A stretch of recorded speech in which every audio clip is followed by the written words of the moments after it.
We are moving to chapter number 4, which is at page number 117. Okay good. ठीक है, page number 117 पे आ जाएं। अब हम चैप्टर नंबर 4 को इनिशियलाइज कर रहे हैं, स्टार्ट कर रहे हैं। लास्ट ईयर भी चैप्टर नंबर 4 आपका सेम टाइटल से था, डाटा एंड एनालिसिस। अभी भी सेम टाइटल है, लेकिन कुछ डिटेल्स हमारे पास, कुछ चीज़ें इंक्रीज होंगी, कुछ इन्फॉर्मेशन में हमारे पास इंक्रीज आएगा होपफुली। कुछ मशीन लर्निंग के कॉन्सेप्ट्स हमारे पास, सुपरवाइज लर्निंग, ये भी चैप्टर 5 में भी आपने पढ़ा था लास्ट ईयर भी। एक रेनफोर्समेंट लर्निंग का नया टॉपिक आ रहा है। मशीन लर्निंग मॉडल्स का कॉन्सेप्ट आ रहा है। विजुअलाइजेशन भी आपने ब्रीफली देखा था, इस दफ़ा काफ़ी डिटेल के साथ हम देखेंगे। इसके अलावा overall seems to be quite similar to what you have already studied last year. Okay,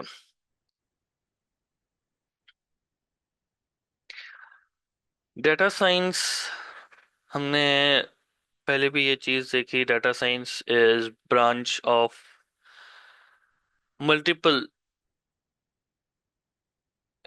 multiple क्या टर्म यूज करें, डोमेन्स वैसे ठीक वर्ड है। Multiple, not just subjects but multiple departments, multiple sciences involve in this. Data science जो है उसमें सिर्फ ये नहीं है कि हम कंप्यूटर को यूज़ करेंगे या हम कंप्यूटर साइंस को यूज़ करेंगे, प्रोग्रामिंग को यूज़ करेंगे, सिर्फ ये नहीं है। इसके अंदर मैथ्स भी इन्वॉल्व है और इसके अंदर स्टैट्स भी इन्वॉल्व है। दोनों सिमिलर हैं लेकिन दोनों में कुछ डिफरेंसेस भी आते हैं। स्टैट्स और स्टैटिस्टिक्स, आपके पास डाटा को एनालाइज करना जो है वो स्टैट्स के अंदर आ जाता है। डाटा के अंदर एक ट्रेंड बिल्ड करना वो आपके पास मैथमेटिक्स में आ जाता है। और दोनों चीज़ों को प्रोग्रामिंग के अंदर इम्प्लीमेंट करना ये आपके पास कंप्यूटर साइंस में प्रोग्रामिंग में आ जाता है। This combination is useful in various fields. If we want to predict the result of a football match, data science will help us. Currently, in the age of artificial intelligence, organization of available data into meaningful form is necessary. आपके पास data एक बहुत large amount में मौजूद है। If you remember from last year we studied big data. Big data में तीन चीजें थी, three Vs of big data: volume, velocity and variety. बहुत लार्ज क्वांटिटी में डाटा आ रहा है, बहुत लार्ज स्पीड के साथ आ रहा है, और उसमें बहुत ज़्यादा वैरायटी ऑफ टाइप्स हैं डाटा के अंदर। तो इस सारे की सेंस बनाने के लिए हमें इसको ऑर्गेनाइज करना पड़ेगा। ऑर्गेनाइज किस तरह से करेंगे? हम टेबुलर फॉर्म में ऑर्गेनाइज करेंगे, कर लेंगे उसको। हम उसको विजुलाइज करके देख लेंगे। हम उसके अंदर कोई एल्गोरिदम बना के उसकी कोई इक्वेशन बना लेंगे। कोई कुछ भी करके हम उसको मेक सेंस, उसको उसमें सेंस को करने की फिगर आउट करेंगे, कोशिश करेंगे कि वो समझ पाए कि डाटा रिप्रेजेंट क्या करे, डाटा हमें समझाना क्या चाह रहा है। Data science helps us achieve the objective of getting insight from the data. Consequently, we can find optimized solution along with predictive modeling. Optimized solution and predictive modeling, दो important terms जो कि data science के साथ साथ आगे AI और machine learning में use होती हैं। ऑप्टिमाइज सोल्यूशन का मतलब ये है कि आपके पास जो डाटा आ रहा था वो, ऑल्दो कि वो एक सोल्यूशन ही है, वो डाटा कुछ रिप्रेजेंट कर रहा है। उसको ऑप्टिमाइज करने का मतलब ये है कि आपने या तो उसको टेबुलर फॉर्म में रिप्रेजेंट कर लिया, आपने ग्राफ फिगर आउट कर लिया, आपने कोई इक्वेशन फिगर आउट कर ली, आपने उसको बेहतर तरीके से रिप्रेजेंट कर लिया। प्रिडिक्टिव मॉडलिंग का मतलब ये है कि इसी की बेसिस पे आगे नेक्स्ट क्या पॉसिबल है, नेक्स्ट वैल्यूज हमारे पास क्या पॉसिबल है। अगर आपके पास ग्राफ है तो इससे आगे ऑनवर्ड्स क्या क्या पॉसिबल वैल्यूज हैं। टेबल है तो उसकी बेसिस पे हमारे पास नेक्स्ट क्या क्या वैल्यूज आ सकती हैं, डाउनवर्ड्स या साइडवेज क्या क्या वैल्यूज आ सकती हैं। इक्वेशन है तो उसमें अगर आपने 1 से 10 तक फिगर आउट करे तो 11 पे क्या आंसर आ सकता है, 12 पे क्या आ सकता है। In the previous grade, we learned some basic concepts. Now we will learn some advanced topics. Data science refers to an interdisciplinary field. This is a good term again. पिछले साल भी थी ये statement. Interdisciplinary field of maths, stats, and computer science Main objective of data science technique is to get meaningful insight from the available data. जो data available है उसमें से कुछ मीनिंगफुल फिगर आउट करना, उसमें से कुछ सेंस बनाना, उसमें से कुछ रिजल्ट फिगर आउट करना. The available data can be structured as well as unstructured. This objective is achieved through the steps of data collection, data cleaning, data pre-processing and data visualization. चार हमारे पास important terms हैं जो कि आगे AI के अंदर भी यूज होती हैं. पहली चीज है डाटा कलेक्शन. आपने डिफरेंट पॉइंट्स से डाटा आ सकता है, उस सारे को एक जगह पे आपने गैदर करना है. So that would be data collection. उसके बाद अगली चीज क्या है आपके पास? Data cleaning. क्लीनिंग का क्या मतलब है?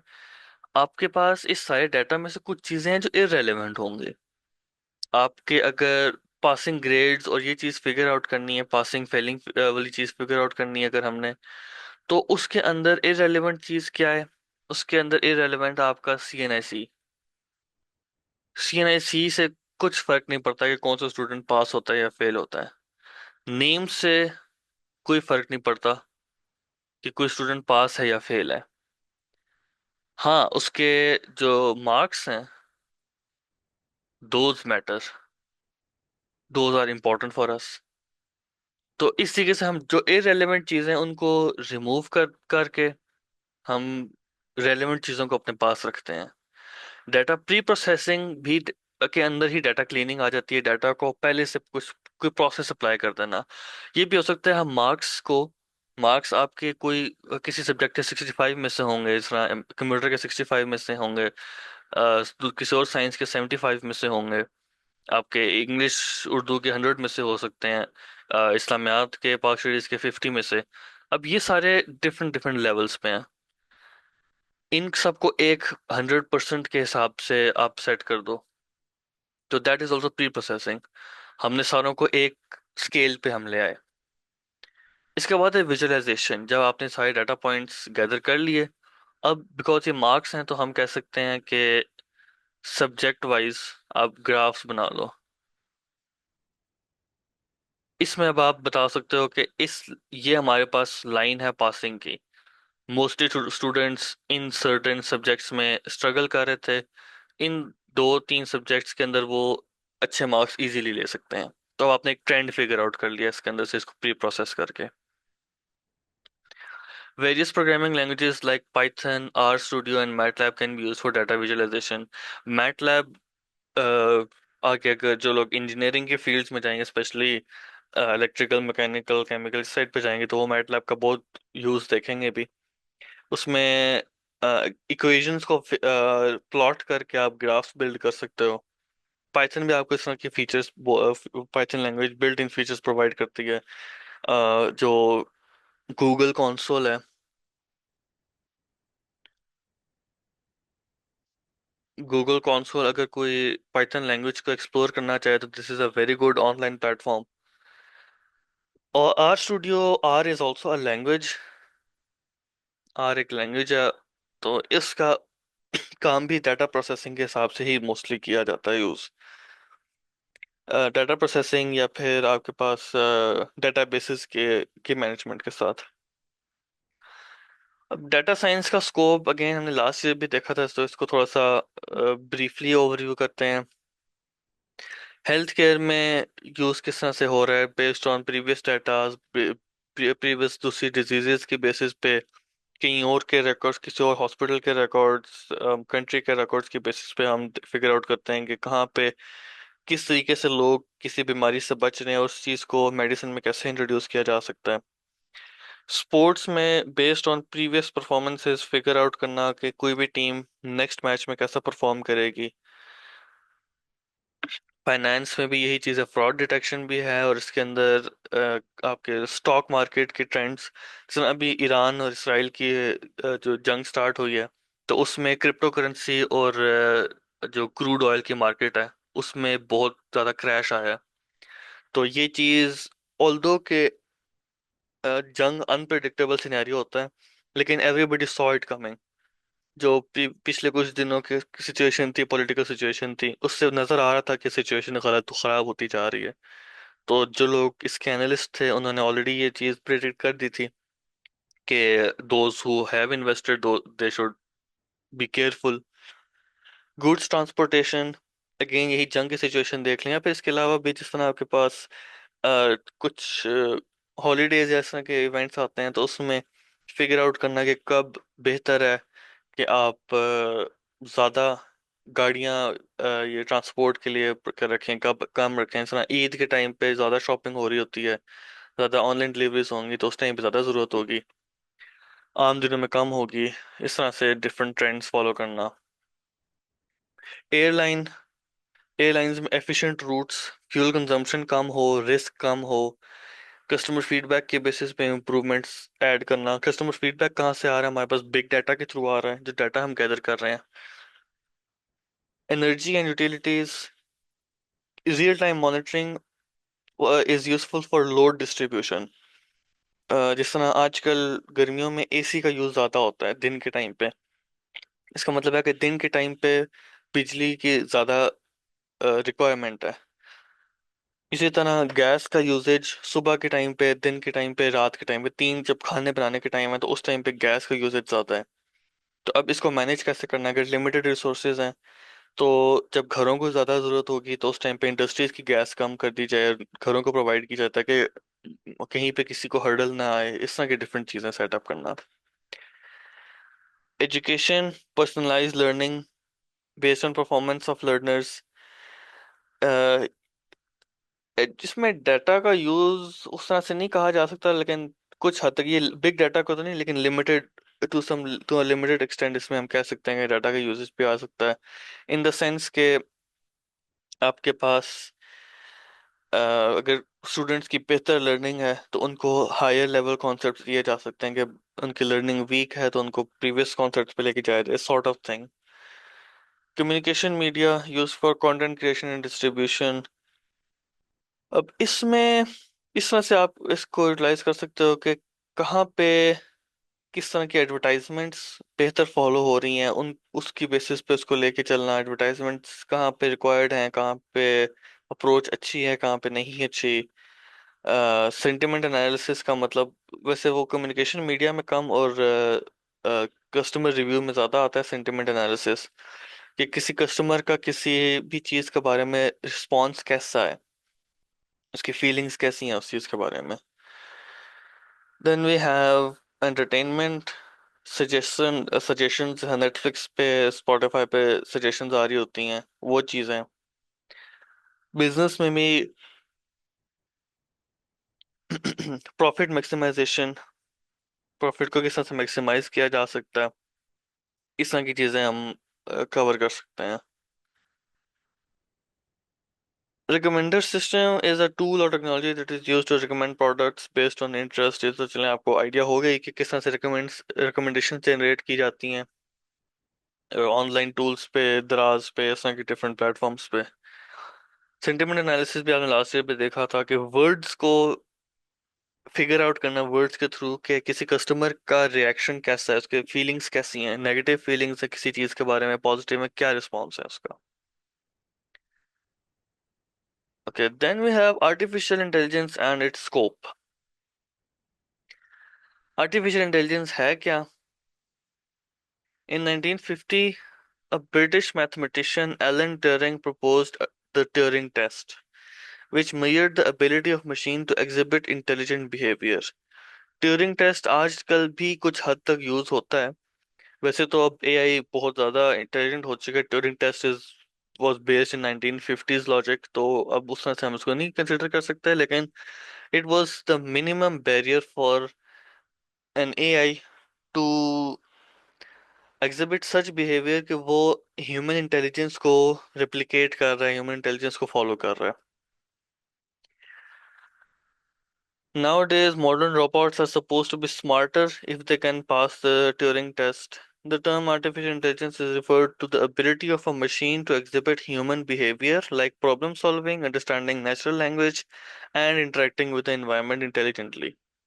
तीन चीजें: प्रॉब्लम सॉल्विंग, कोई भी प्रॉब्लम प्रोवाइड की जाए तो उसको फिगर आउट कर सकता है, आपका एआई फिगर आउट कर सकता है कि उसका एंड रिजल्ट क्या होगा। दूसरी चीज है हमारे पास अंडरस्टैंडिंग नेचुरल लैंग्वेज। जिस तरह से चैट जीपीटी या जेमिनाई सीरी, इनको जो कमांड दी जाती हैं तो वो नेचुरल लैंग्वेज में होती हैं, उसमें से वो सेंस अपने हिसाब से बना के उस चीज को फिगर आउट करें, उसको रिजॉल्व करें। Lastly, interacting with the environment. Environment उनका लोकल इन्वायरमेंट भी हो सकता है, या उनका कोई फिजिकल एनवायरनमेंट भी उनको प्रोवाइड किया जा सकता है। Physical environment in the sense के उनको कोई सेंसर्स या कोई मोटराइज सिस्टम प्रोवाइड किया हुआ हो, या फिर लोकल एनवायरनमेंट जैसा उनके पास कोई डाटा प्रोविजन है या ऐसा की कोई चीज़ है। डेटा साइंस की तरह हमारे पास एआई की भी कुछ स्कोप हैं, कुछ इम्प्लीमेंटेशंस हैं। Decision making based on data driven approach. जो डाटा गिवन है हमें, उस डाटा के बेसिस पे आंसर्स फिगर आउट करना। अब ये चीज़ मशीन लर्निंग में भी हम अगले टाइटल में भी देखेंगे कि मशीन लर्निंग में इसका बहुत ज़्यादा यूज़ इम्प्लीमेंट किया जाता है। पर्सनलाइज रिकमेंडेशन बेस्ड ऑन, अब ये वही रिकमेंडेशन सिस्टम है जो हमने अभी बिग डाटा या डाटा साइंस में देखा। उसको एआई के अंदर हम ऐड कर देते हैं, एक पीस ऑफ कोड के साथ हम ऐड कर देते हैं, एक एल्गोरिदम के साथ इंट्रोड्यूस करवा देते हैं। ऑटोमेशन के अंदर tedious task like car manufacturing, image and video analysis. Car manufacturing के अंदर एआई किस तरह से हमारे पास आता है, रोबोट्स के फॉर्म में आता है। रोबोट्स हर काम को ऑटोमेट कर रहे हैं, इंस्टेड के कोई किसी बंदे को वो सारे टास्क खुद से करने पड़े। ये सारे टास्क एक एआई सिस्टम करके दे देगा। देन वी हैव एनएलपी, ये तो हमें भी डिस्कस किया, चैट जीपीटी एंड ऑल। इसके बाद हमारे पास आता है रोबोट्स। अगेन हमने ऑटोमेशन में डिस्कस किया कि आपकी इंडस्ट्रीज को ऑटोमेट करने में रोबोटिक्स, रोबोट्स का यूज। इसमें रोबोट खाली फिजिकली ह्यूमनॉइड जो होना जरूरी नहीं है। जो आपके पास ऑटोमेटिक वैक्यूम्स होते हैं, रूम्बा या ऐसा के ऑटोमेटिक वैक्यूम्स, तो वो भी रोबोट की कैटेगरी में ही आते हैं। हेल्थ केयर के अंदर किसी भी पेशेंट का कंप्लीट डाटा देख के फिगर आउट करता है एआई के इस स्पेसिफिक ह्यूमन के लिए क्या क्या चीजें रिकमेंड की जा सकती हैं। अब उसके साथ कोई ह्यूमन डॉक्टर भी, एक्सपर्ट भी होगा जो कि उसको स्क्रूटनाइज करेगा, देखेगा, because just based on AI's recommendation medications करना is very dangerous. Computer vision. Computer vision का मतलब है कि कंप्यूटर को कैमरा प्रोवाइड करके या डिजिटल इमेजेस प्रोवाइड करके उसमें से कुछ रिजल्ट फिगर आउट किए जाएं। स्मार्ट सिटीज, जो इस तरह लाहौर में हमारे पास ई चालान सिस्टम है या इस तरह के डिफरेंट मॉनिटरिंग सिस्टम होते हैं, जिसमें एआई को यूज करके आप कैमरास के थ्रू फिगर आउट कर सकते हो कहाँ पे कोई ट्रैफिक वायलेशन या कोई क्राइम की वायलेशन वगैरह हुई है, वो चीज़ें फिगर आउट करना। Then we have AI agents. AI agent वैसे तो यहाँ पे ने सीरी एलेक्सा वगैरह को मेंशन किया है, लेकिन अक्सर जो कस्टमर रिलेशन वाली वेबसाइट्स होती हैं जहाँ पे कस्टमर्स के साथ इंटरेक्शन होता है किसी प्रोडक्ट की बेसिस पे, तो वहां पे इंस्टेड के डायरेक्टली किसी ह्यूमन से कांटेक्ट करने का वेट किया जाए, एक एआई वहां पे आपको रिस्पांस दे रहा होता है, बेसिक इंफॉर्मेशन आपको एआई प्रोवाइड कर रहा होता है। देन अब यहाँ अगला टॉपिक हम मशीन लर्निंग वाला नेक्स्ट क्लास में कवर कर लेंगे। उसमें उसकी मशीन लर्निंग की टाइप्स, अगेन ये टॉपिक लास्ट ईयर से ही हमारे पास आ रहा है। एक्चुअली वी हैव 3 मिनट्स, तो मशीन लर्निंग हम कवर कर लेते हैं। मशीन लर्निंग के अंदर मेन चीज़ क्या है, it is further branch of AI.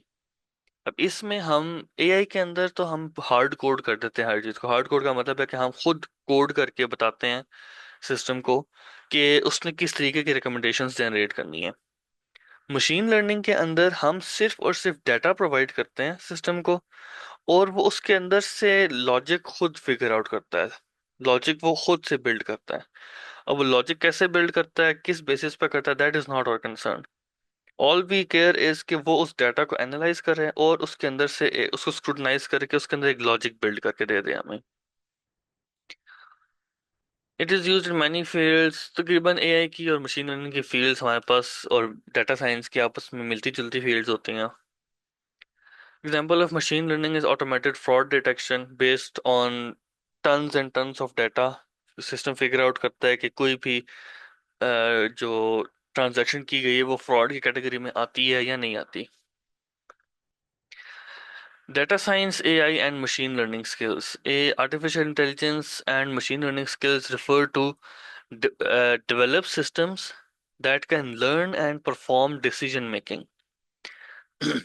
Machine learning और एआई का ताल्लुक क्या है आपस में? Both are related to making systems जो कि डाटा को लर्न करते हैं और उस लर्निंग की बेसिस पे कुछ डिसीजंस ले सकते हैं। Data science skills means insights from getting insight from data. अब डाटा साइंस में हम डाटा के अंदर से कुछ इंफॉर्मेशन गैदर कर रहे हैं और उस इंफॉर्मेशन की बेसिस पे हम प्रिडिक्शंस जनरेट कर रहे हैं एआई और मशीन लर्निंग के अंदर। There are many skills to achieve excellence in AI. These skills include programming language। अब ये तो implementations वगैरह की बात आ गई, इसमें किस किस तरह आप implement कर सकते हो। यहाँ पे एक टर्म यूज हुई है TensorFlow framework, deep learning, neural networks and NLP. अब ये जो टर्म्स हैं, TensorFlow एक फ्रेमवर्क है। फ्रेमवर्क का मतलब है कि एक सॉर्ट ऑफ एन एल्गोरिदम है जो कि एआई और मशीन लर्निंग के इम्प्लीमेंटेशन में यूज होता है। डीप लर्निंग और न्यूरल नेटवर्क्स दोनों सेम कॉन्सेप्ट हैं, high level machine learning. NLP हमने ऑलरेडी डिस्कस कर लिया।